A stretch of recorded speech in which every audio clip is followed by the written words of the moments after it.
Let's go. It is November the 12th, 2018. All right, so I haven't watched the press conferences yet today, all right? I haven't watched them yet, so I'm not going to comment on that, but I will watch those press conferences. I've been busy, had to work today. I'm on my way home, but I couldn't help myself. I had to make this video. Obviously, anyone who knows me knows I'm a Jameis Winston, like, that's my dude, right? But I think people that are close to me understand that I've taken off the glasses and I've tried to recognize the fact that dude has got a long ways to go and that he may not be the quarterback that I thought he was going to be coming out of Florida State, all right? I hate to say that, but that just may be the case. Having said that, we are 3-6, okay? We are not making the playoffs. There is no chance, and you know what, that we are making the playoffs this year. So why in the world are we starting Fitzpatrick next week against the Giants? Why? What is the point? You've got to make a decision going forward with this franchise on what you want to do.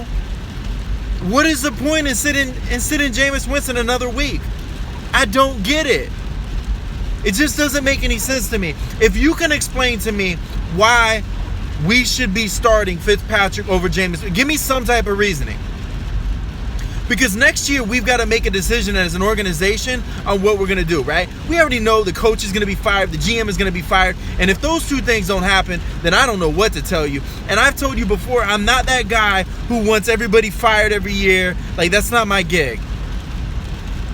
But I'm telling you right now, this organization has got to figure out what they're going to do going forward. And guess what? Newsflash, Fitzpatrick's not the answer going forward. Yeah, he's had a great season. Okay? He really has. He's done great. A couple of bad games. Not that I thought Jameis would have done any better in those games, but a couple of bad games. But that's not the point on how good or bad he's played. The point is, he's not the franchise going forward. So you've got to make a decision with Jameis Winston. What do you want to do? And to be real, what better way to get him some confidence than put him out there against the Giants? I don't know. Because if the dude can't perform against the Giants right now, then, hey, you know what you got to do next year. So what are you going to do? You're going to sit him the rest of the year?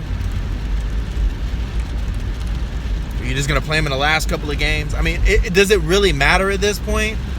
I guess that's my point. That's my frustration. And really, I'm being sincere when I'm asking somebody to tell me why this is a good move, why you sit Jameis Winston. If you've got a good reason for this, hey, I'll hear you out. I will listen to you. Because I admit I am a Jameis guy, but more importantly, I'm a Bucs guy, and I want to see what this organization is going to do next year.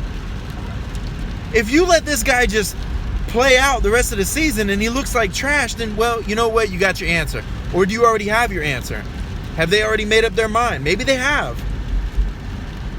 I know that Dirk Cutter has made up his mind. He's not a Jameis guy. That's obvious. Now, maybe the powers that be said, hey, look, we want to sit him down because we don't want him getting hurt out there because the team just ain't playing hard for him. Maybe it's got something to do with Deshaun Jackson. I don't know. I just want an answer. I want somebody to give me a legit explanation as to why Jameis Winston should be sitting the rest of this year when we've got no chance at making the playoffs, and you've got to make a decision at the end of the season on what you're going to do at the quarterback position. You're going to draft somebody? You're going to trade for somebody? And I don't want to hear this ridiculous talk about Teddy Bridgewater coming in next year.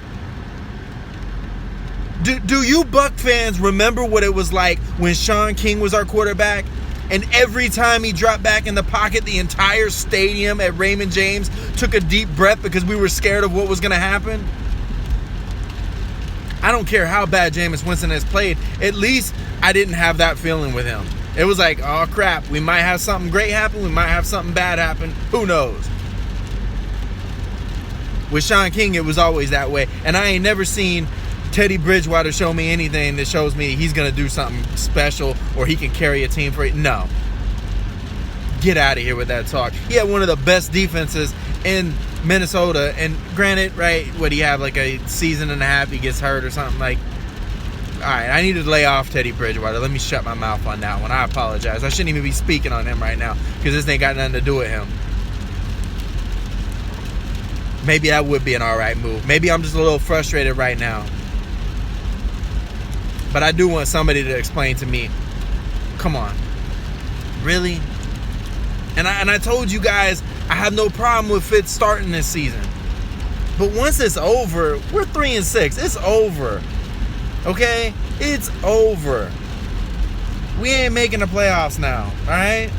We're gonna go on a 7-game winning streak now or something. And we're gonna finish off 10-6. Somehow make it in. That ain't happening. Give me a break. And for goodness sake, give the play calling back over to Todd Monken. I'm out.